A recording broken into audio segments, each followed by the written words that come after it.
This week in the Bridge, we'll be reading from Acts 16, which tells the story of Paul's travels from Asia Minor, which is modern-day Turkey, to Macedonia, which is modern-day Greece.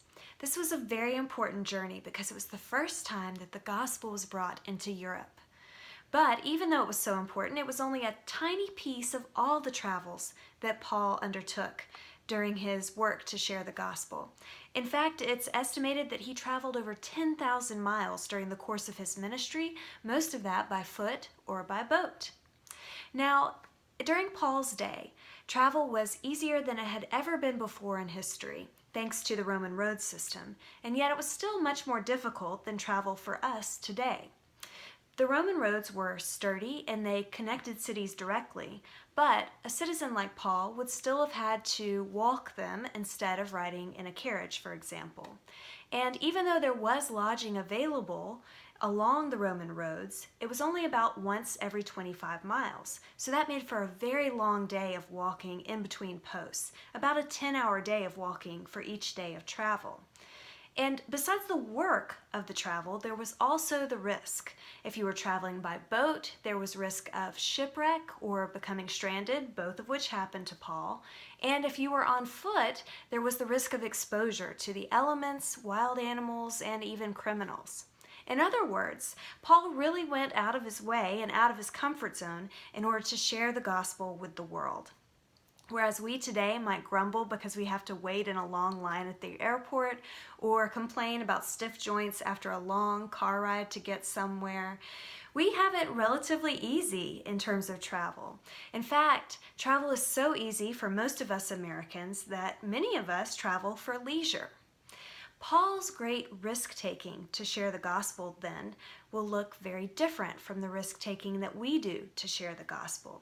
We can pretty easily make our way to any individual anywhere in the world, if not in person, then via the internet. But I wonder if there's still a realm of risk-taking that Christians must enter into in order to share our faith about Jesus. Although we can still easily place ourselves in the vicinity of pretty much anyone, it's what happens when we get face to face with each other that really makes us, in our time and place, uncomfortable and feels riskiest to us. In an era in which we can hide behind our computers or our phones anytime we feel uncomfortable, and in which we can create a self-image that's as flattering as it is far from the truth, it takes a particular kind of courage and determination to decide to share our faith with people who are closest to us. We risk rejection and criticism from people who we might see every day. Maybe you've experienced this anxiety when you had a friend or a coworker who was really struggling with life or who asked explicitly about God, and you wanted to share your faith, but you felt yourself drawing back. In our texting society, we're no longer accustomed to having deep, in-depth conversations or any kind of conversation face-to-face. And this can have big implications for the kind of good news we have that is most often heard on an individual, personal level. You and I may never travel the world sharing the gospel as Paul did, or if we do, we'll be much safer and more comfortable than he was. But we still take risks every time we share our faith. Personal risks of reputation and safety, comfort. And in a nation that is justifiably tired of aggressive evangelism, we need to not only work up the courage to share our faith, but also learn how to do it in a way that's respectful and gentle. We will always be taking risks when we share our faith. We live in a culture that's constantly connected because of electronics, and yet at the same time no longer knows how to connect in any real sense.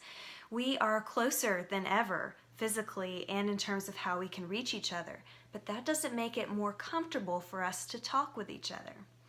It takes great courage to share our faith with those around us and to share something deeply personal.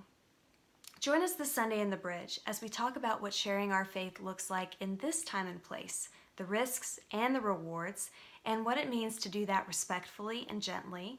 And join us as we honor those who took a risk and shared their faith with us.